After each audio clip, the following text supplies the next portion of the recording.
This is a team that's built to win right now. Welcome in. It is the Breer Report for May the 1st. The draft is in the rearview mirror. And what we're going to do today is we're going to look forward a little bit to the spring and some of the things that I think we're going to be talking about as teams go forward in their offseason programs, rookie mini camps this weekend, next weekend, OTAs after that.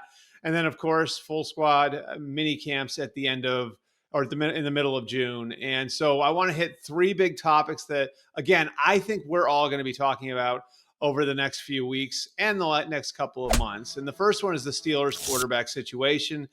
And I think there are some tells in the way that the Steelers drafted. There was a lot of noise out there that the Steelers were in on Shedeur Sanders, that Mike Tomlin was in on Shedeur Sanders. I don't think Mike Tomlin want to overrule other people in the building. And there's another piece to this too when it comes to where Pittsburgh is as a team. And this is a team that is built to win right now. This is something we've talked about for a couple months now, how this is the moving train that Aaron Rodgers can jump on. And you look at the big names on their roster, and how do you serve the big names on their roster? Guys like Cam Hayward and Minkah Fitzpatrick and T.J. Watt, and now DK Metcalf coming over from Seattle. And the way you do that is by giving them more tools to win right now. And one way to do that would be by giving them Aaron Rodgers. But if you look at the draft and the way that they handle the draft, they've got guys equipped to come in and help them right now. Derek Harmon, the defensive tackle from Oregon, who also played at Michigan State, played a lot of football in college. He is a guy who can come in and help you right away on the defensive line. Caleb Johnson, the running back from Iowa, and you look at like what Caleb Johnson brings to the table. He's got a very pro-ready game, and I think most people would say that he was probably one of the top five backs in the draft, right there, behind Ashton Genty and Omarion Hampton, and maybe in the class of the two Ohio State guys, Quinshon Judkins, who goes to the Browns, and Travion Henderson, who goes to the Patriots. You got him in the 80s.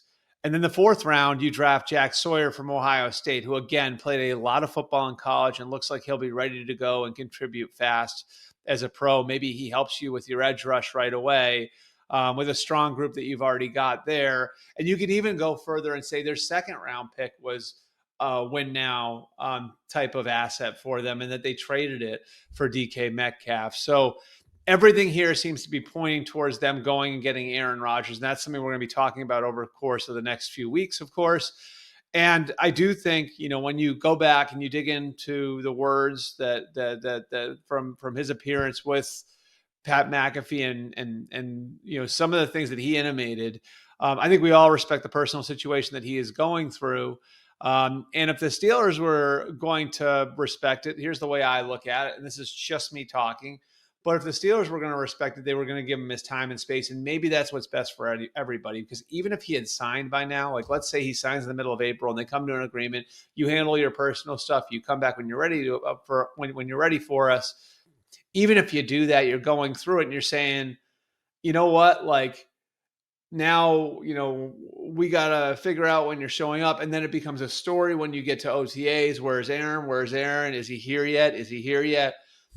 You save yourself that having to deal with that day-to-day storyline by doing it this way. So again, I don't think it's 100% that he signs with the Steelers, but it certainly seems like things are pointing in that direction. And they are handling things in the way that I think Aaron Rodgers, who wants to win right now, would want him to handle them.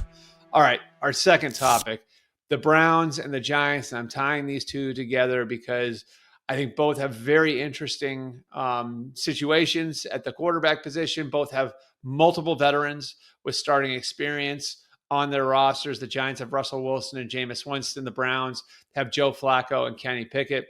And they're each introducing rookies into the mix at the quarterback position. The Giants are doing it with Jackson Dart. The Browns are doing it without a first-round pick in that mix, but with two pretty high-profile lower-round picks in Dylan Gabriel and, of course, Shedeur Sanders. So how do these play out? Well, I think through the spring, you give the veterans a chance to compete. I think it's tough to take reps away from veterans who are learning new receivers. Joe Flacco isn't learning a new system, but there are some changes. He'll have a new coordinator in Tommy Rees there. So they got to get to know each other. Kenny Pickett is new to Cleveland, new to the players there. Russell Wilson and Jameis Winston are both new to Brian Daboll and both new to their teammates there. So those guys need the work in the spring. And so what do you do with the young guys? Well, you give them a chance to compete. And I think for those guys, what they do in the spring is going to be really important, because by the time you get to the summer, you really want to kind of have an idea of who's legitimately in the competition to start in September. And so, my feeling is for both teams, what you're going to see in the spring with Jackson Dart in New York, with Dylan Gabriel and Shedeur Sanders in Cleveland, is like an opportunity for them to earn more reps. So you do good with this rep, maybe you get 2 the next day. You do good with these 2, you get 3 the next day. That, of course, is just, those numbers aren't real, but like that's sort of the way it would work, is that you build it up. It's sort of the way, if you want to look back at it, Russell Wilson wound up winning the job as a lower round pick in Seattle all those years ago. Of course, now he's in New York on the other end of an equation like this. And it'll be interesting to see what happens, because Jackson Dart, Shedeur Sanders, and Dylan Gabriel, all 3 of those guys were high reps players in college. All those guys were multi-year starters. Dylan Gabriel started games in Central Florida, at Oregon, or at Oklahoma, and then, of course, at Oregon. Shedeur Sanders started games at Jackson State and at Colorado, and Jackson Dart started games at USC and Ole Miss. So all those guys started games at multiple schools, had multiple years as entrenched starting quarterbacks, and should at least be, I think, ready to look competent on an NFL practice field. We'll see how that goes. Our third topic for today is the Titans and Cam Ward. It feels like no one's talking about this. They are not naming Cam Ward the starting quarterback right out of the box, the way that they did last year when Brian Callahan was new with Will Levis. I think they want Cam Ward to be able to earn this and to be able to prove to his teammates who he is and what he is.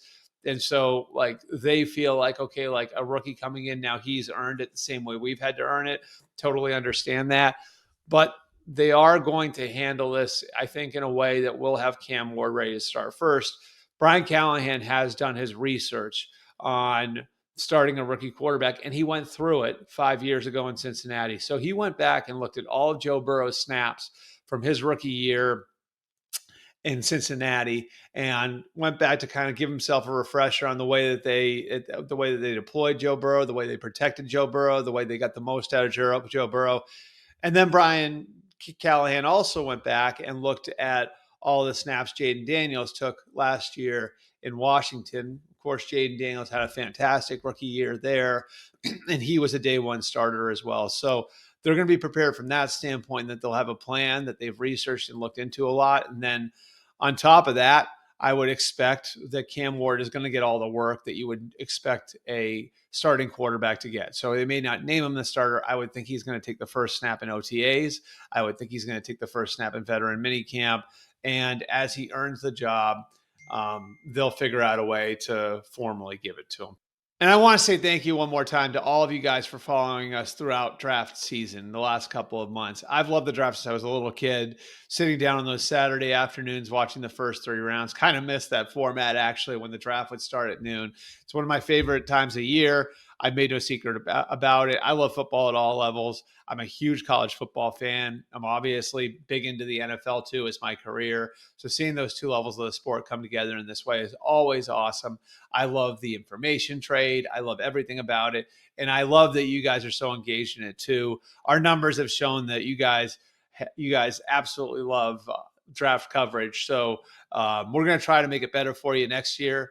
But all of your feedback is appreciated. So you can get that to me at Albert Breer on Twitter, on Albert_Breer on Instagram, and at Albert R. Breer on Facebook. Appreciate you guys coming out. We'll have more on the Breer Report coming for you next week.